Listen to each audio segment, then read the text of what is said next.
una nueva casa.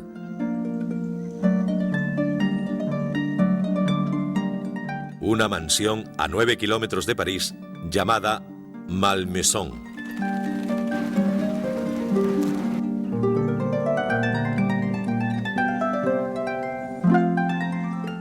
Allí Josefina disfrutaba de cientos de hectáreas de jardines, bosques y campos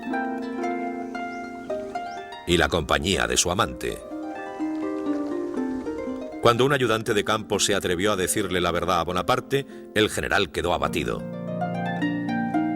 «Me he quitado el velo de los ojos», escribió a su hermano.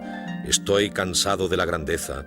Todos mis sentimientos se han secado. Ya no me preocupa la gloria. A los 29 años, estoy cansado de todo». Furioso, tomó a la mujer de uno de sus oficiales como amante. Sus amigos la llamaban la Cleopatra del general. Aislado, Bonaparte permanecía firme. Instalado en un palacio del Cairo, se imaginaba a sí mismo como un potentado oriental siguiendo los pasos de Alejandro Magno. Llegó a Egipto a la cabeza de un ejército y de repente se encontró a sí mismo a la cabeza de un país. No era solo una nación, se trataba de Egipto.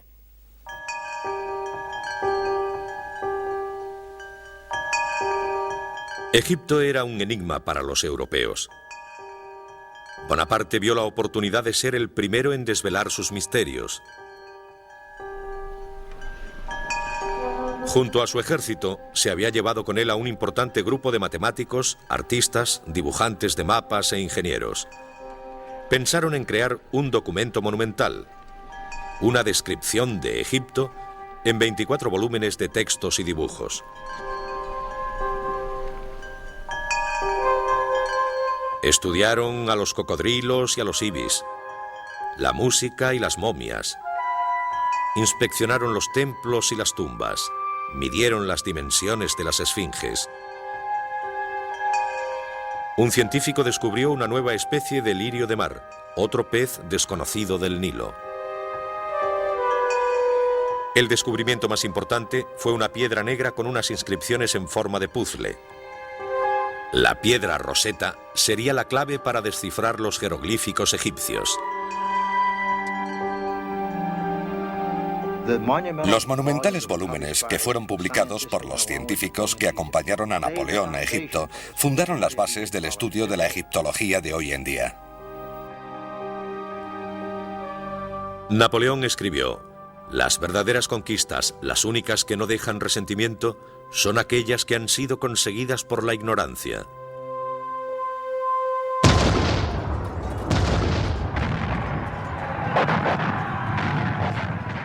En febrero de 1799, Bonaparte llevó a 13.000 soldados hacia Siria.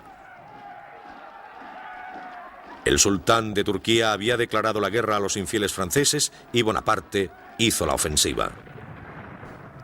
Después de una rápida victoria en Jaffa, asaltó Acre, donde se vio obligado a sitiar la ciudad fortificada. Fracaso tras fracaso, cobrándose las vidas de cientos de soldados franceses. Cientos de ellos cayeron por una plaga bubónica.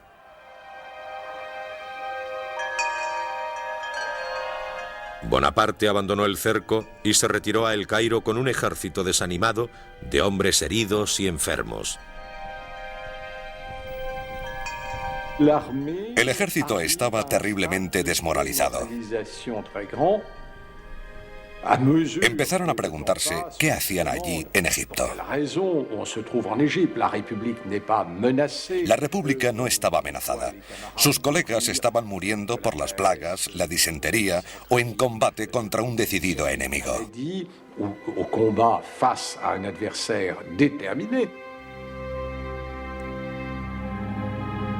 Pero Bonaparte se negó a admitir la extensión del desastre. «Voy a regresar al Cairo con muchos prisioneros y estandartes», proclamó. «Arrasaré las murallas de Acre. No quedará de pie ni una sola piedra». La campaña egipcia fue una auténtica pesadilla para los soldados, pero Bonaparte la alabó en su propaganda en Francia. Los vendedores ambulantes vendían grabados con palmeras, con pirámides, con un general cubierto de plumas que animaba a sus tropas y que masacraba a los mamelucos. Todo esto habla por sí solo de su imaginación.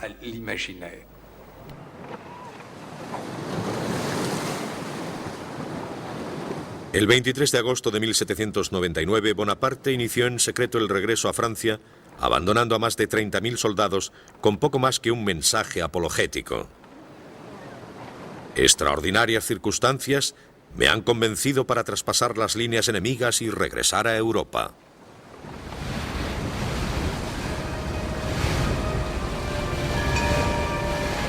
Francia volvía a estar en guerra con Austria, Inglaterra y Rusia. La guerra civil continuaba desgarrando al país. El gobierno de París estaba desorganizado. Ya existían rumores de un golpe inminente. Bonaparte soñaba con rescatar a Francia, pero temía no haberse movido lo suficientemente rápido. Todos estos grandes acontecimientos penden de un hilo, dijo a un ayudante de campo. Creo en la suerte, pero el sabio no abandona lo que puede ayudarle en su destino.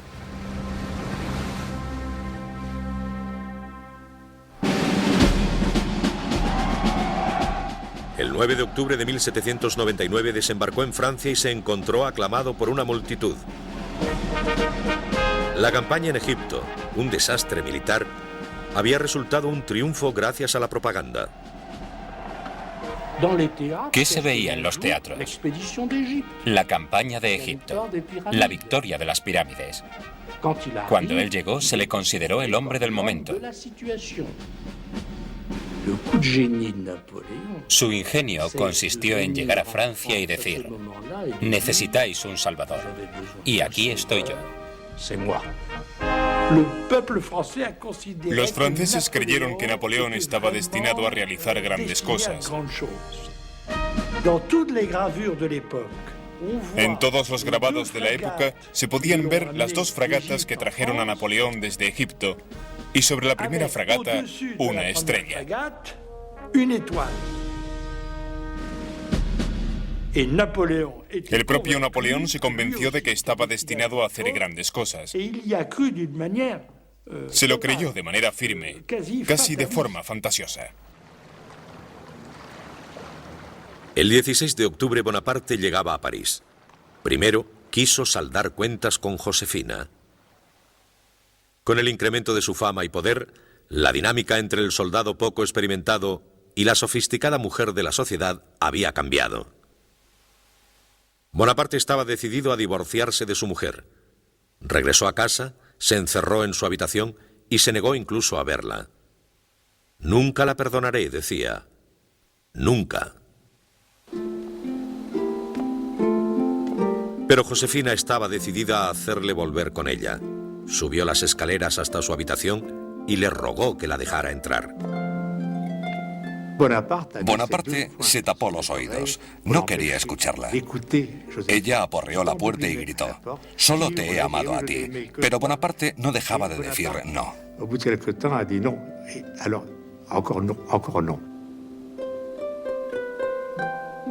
Napoleón se vio obligado a oír a su mujer llorando, implorándole y jurando que no lo volvería a hacer, prometiéndole que nunca más volvería a ocurrir,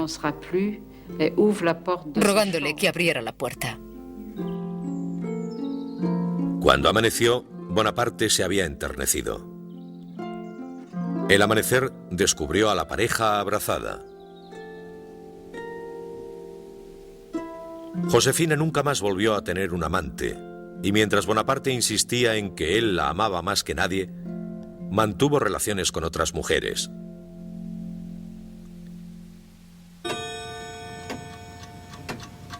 Menos de una semana después de regresar a Francia, Bonaparte vio que era el momento de actuar. Deliberando solemnemente en el Palacio de Luxemburgo, el directorio estaba a punto de disolverse. La deuda de los 8 años de guerra se incrementaba, la evasión de divisas estaba incontrolada, los bandidos vagaban por las carreteras. El gobierno parecía impotente. Había proyectos para derrocarlo. A medida que la crisis maduraba, Bonaparte decidió encontrar una manera de hacerse con el poder. Su momento, como él bien sabía, había llegado.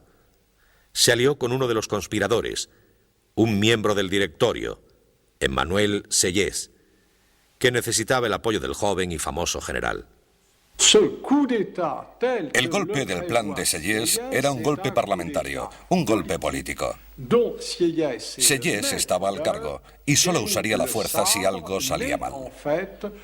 Se suponía que el general Bonaparte solo tenía un papel de apoyo en este golpe.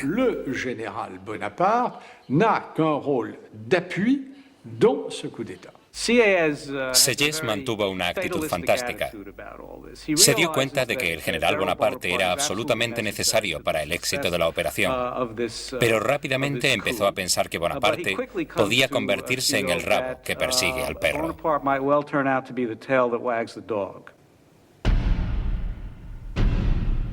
El 9 de noviembre de 1799, Bonaparte y Sieyès pusieron en marcha su plan. Una de las premisas más simples era que el Parlamento se quitara de en medio.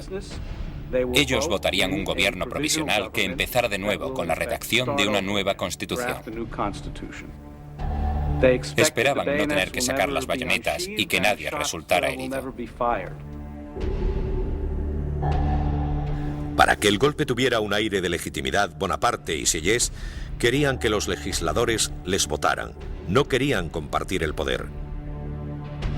Bonaparte contó con la ayuda de su hermano Lucien, que había sido elegido presidente de la Cámara Baja de la legislatura como resultado de la popularidad de su hermano.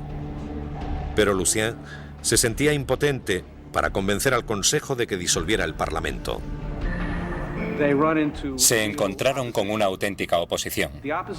La oposición insistía en que cada diputado renovara su juramento de lealtad a la Constitución existente, cosa que hicieron. Les llevó más de 2 horas hacerlo. Mientras tanto, los conspiradores esperaban fuera, muy agitados, y particularmente el general Bonaparte, que finalmente perdió la paciencia y decidió que debía intervenir para acelerar el proceso.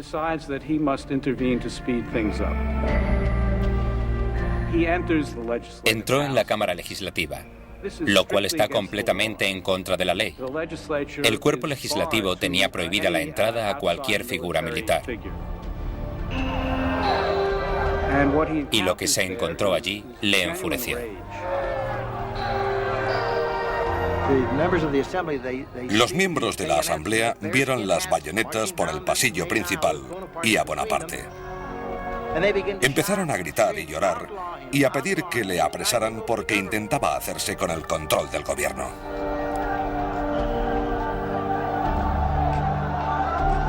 Su hermano Lucien dijo: «Esperad un momento, mi hermano no intenta hacerse con el control del gobierno». Y ellos dijeron: «Queremos que le cojan». Bonaparte no se dirigió en ningún momento a los parlamentarios. Se sentía presionado por los granaderos que habían entrado con él y estaba muy afectado por lo que estaba ocurriendo.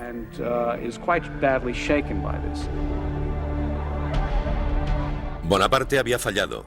El golpe parecía perdido. Su oportunidad de conseguir el poder había terminado. Cuando algunos de sus soldados empezaban a dudar de las intenciones de su general, su hermano Lucien tomó el control de la caótica situación. Lucien vio que su hermano iba a perder su oportunidad. Hizo que sonaran los tambores. Sacó su espada, caminó hacia él, colocó la punta de su acero contra el pecho de Napoleón y dijo: «Creedme, soldados de Francia, si Napoleón aspirara a tomar el control del gobierno para ser dictador, yo le mataría con mi espada».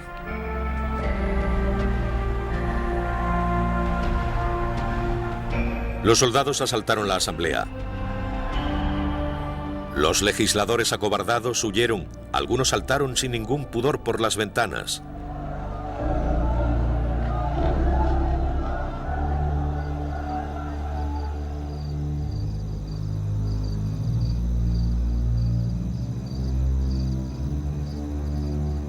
A las 2 de la mañana, un pequeño grupo del Consejo se reunió con los conspiradores y votó una ley para un nuevo gobierno provisional con 3 consejeros provisionales a la cabeza.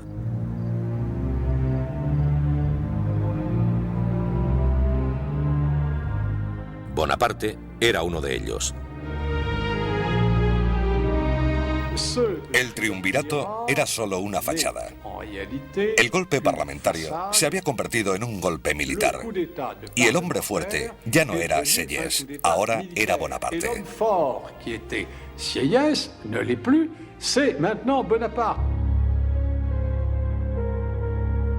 En las siguientes semanas, Bonaparte se mostró más hábil que los otros consejeros.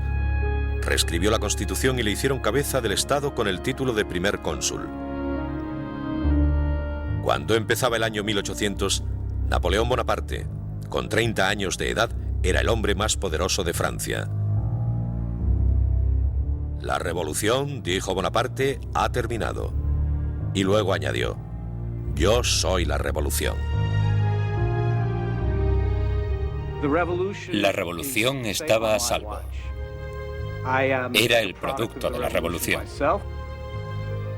Pero el caos y la incertidumbre de la revolución iban a terminar. La gente debía volver a sus intereses privados. El nuevo gobierno proporcionaría el orden, la estabilidad y la fuerza para que esto ocurriera.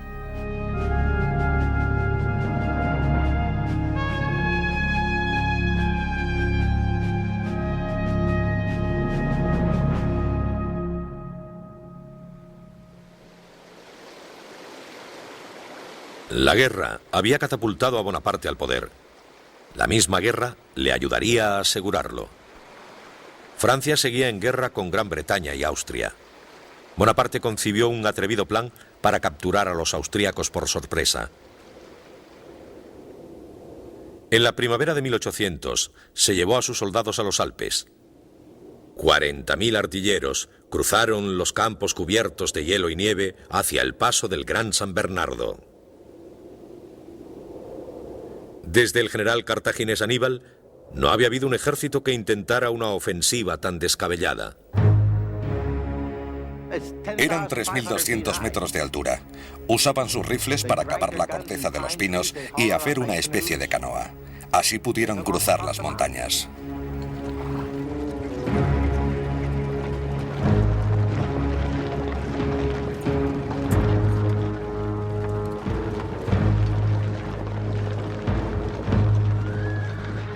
El 20 de mayo el propio Bonaparte cruzó los Alpes.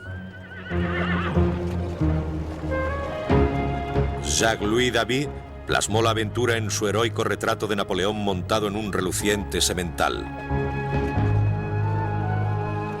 Pero lo cierto es que Bonaparte cruzó los Alpes montando una mula.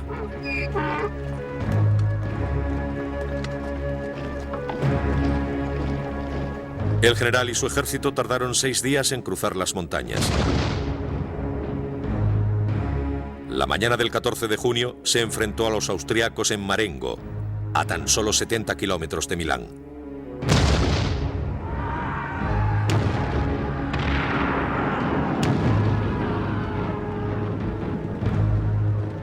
Al final del día hubo 6.000 bajas francesas. Pero las pérdidas de los austriacos, entre muertos y heridos, se duplicaron. Los franceses habían ganado. Mi poder depende de mi gloria, dijo Bonaparte. Y mi gloria depende de mis victorias.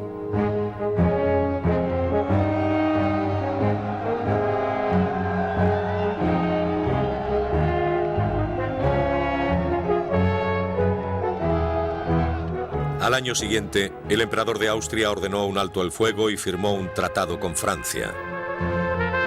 Gran Bretaña le siguió un año después. Por primera vez en 10 años, toda Europa estaba en paz. Bonaparte había estado en el poder solo 6 meses, y la gente de Francia había vivido otros regímenes políticos que solo habían durado un año. Pensaron que el de Bonaparte tampoco duraría mucho. Después de Marengo, las cosas cambiaron. La gente, al igual que la clase dominante, empezaron a pensar que Napoleón duraría.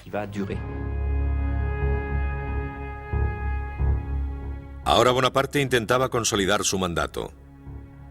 A petición suya, La Constitución francesa fue corregida de nuevo y a la edad de 33 años Bonaparte se convirtió en primer cónsul de por vida con poderes cercanos a la dictadura. Un rey en todos, menos en el nombre. Cuanto más poder tenía, más quería. Y fue escalando paso a paso, nunca de golpe, poco a poco, gradualmente, y siempre mirando hacia atrás y diciendo: recordad que voy a proteger los logros de la revolución, estaréis a salvo conmigo. De alguna manera, Bonaparte resultaba tranquilizador. Era una autoridad suprema, un líder carismático.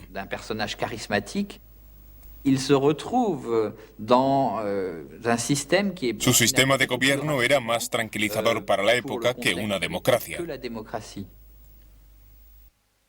Cuando comenzó el siglo XIX, Bonaparte quiso demostrar que podía gobernar de la misma manera que batallaba. Un recién nacido gobierno, le dijo a su secretario, debe deslumbrar y asombrar.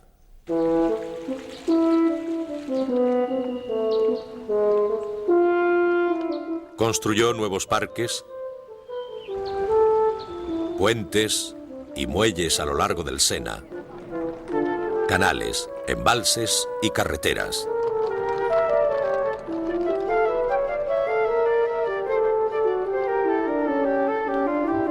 Haría de París, como él mismo dijo, la ciudad más bella que haya existido nunca.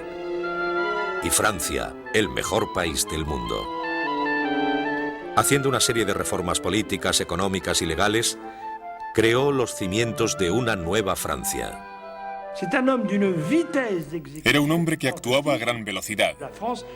Francia iba a estar irreconocible en los siguientes 2 años. Cuando tomó el poder de Francia, ya tenía la idea de lo que debía ser un país moderno. Toda la sociedad francesa se mantuvo bajo su mirada. Instauró un fuerte gobierno centralizado y una burocracia estrechamente estructurada. Organizó un nuevo sistema de colegios de secundaria, los liceos. Estableció un banco central, el Banco de Francia.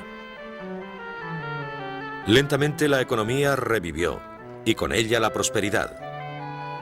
Toda Europa se hizo eco de sus hazañas.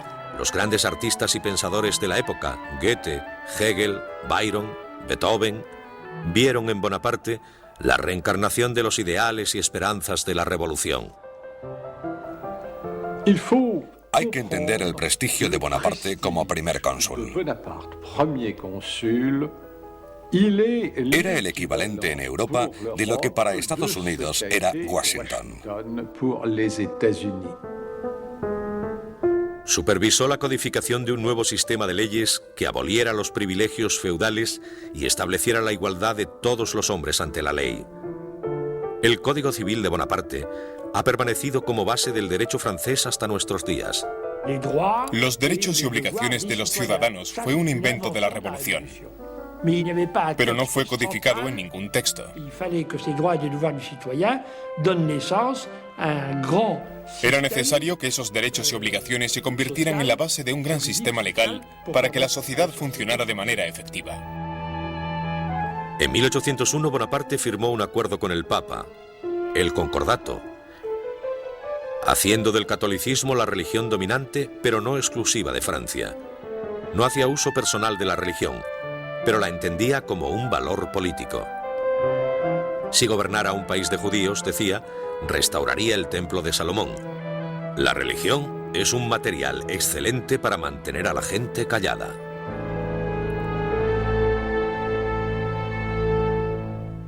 Bonaparte gobernó con mano firme. Para recompensar a los hombres por sus logros, creó una marca de estima, la Legión de Honor. Mi lema siempre ha sido, decía, una carrera abierta a todos los talentos sin distinciones de nacimiento. Creía en la igualdad. Un hombre debía tener la oportunidad de ascender sobre la base de sus aptitudes, tal y como él había hecho. Pero no tenía paciencia con los que demandaban libertad. Gobernó con mano de hierro, aplastando a todo aquel que se atreviera a hablar en su contra, convirtiendo en una farsa el Parlamento y las libres elecciones. Napoleón creía en un gobierno para la gente, pero no por la gente. Llevó a Francia a lo que probablemente demandaba en aquella época, que era una monarquía amistosa, una monarquía benevolente, o al menos que diera la apariencia de serlo.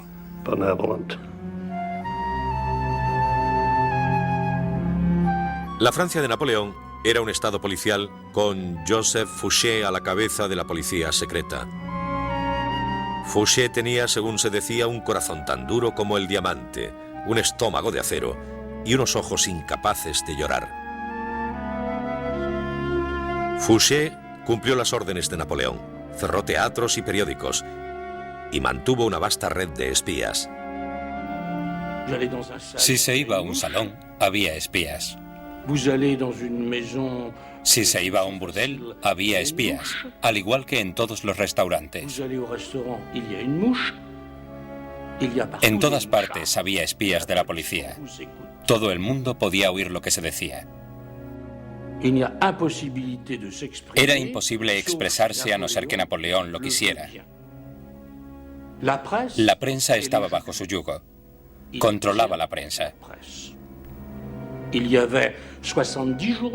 1799 había unos 60 o 70 periódicos en París y solo 4 en 1814. He aprendido de la libertad, decía Bonaparte, pero la dejo de lado cuando se interpone en mi camino.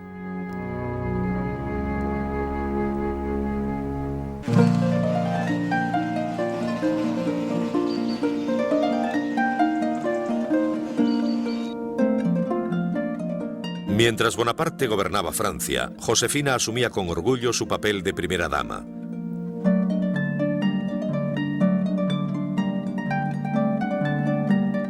Pero prefería la tranquila reclusión en la Malmaison a los magníficos palacios franceses.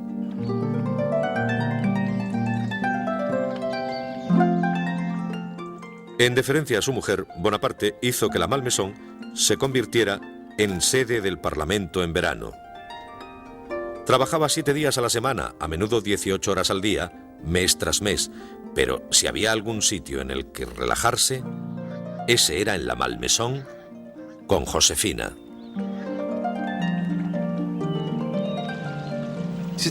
Era el paraíso de paz de Napoleón, donde siempre podía encontrar tranquilidad y silencio. Y Josefina siempre estaba allí, preparada para servirle. Era amable y gentil con él, lo cual era muy importante para Napoleón. Era lo contrario a él.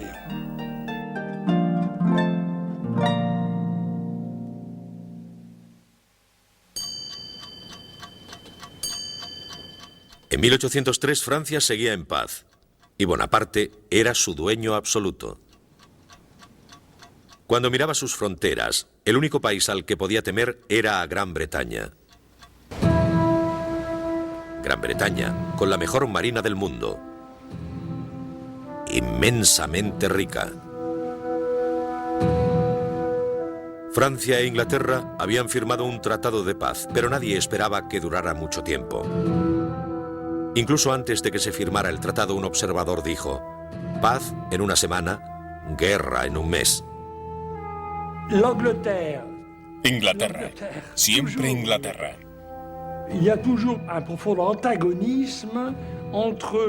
Siempre había habido un profundo antagonismo entre el mar y la tierra, entre la fuerza del continente representada por Napoleón y la fuerza del mar y el comercio internacional representada por Inglaterra. Era inevitable que surgiera una guerra entre ambos países.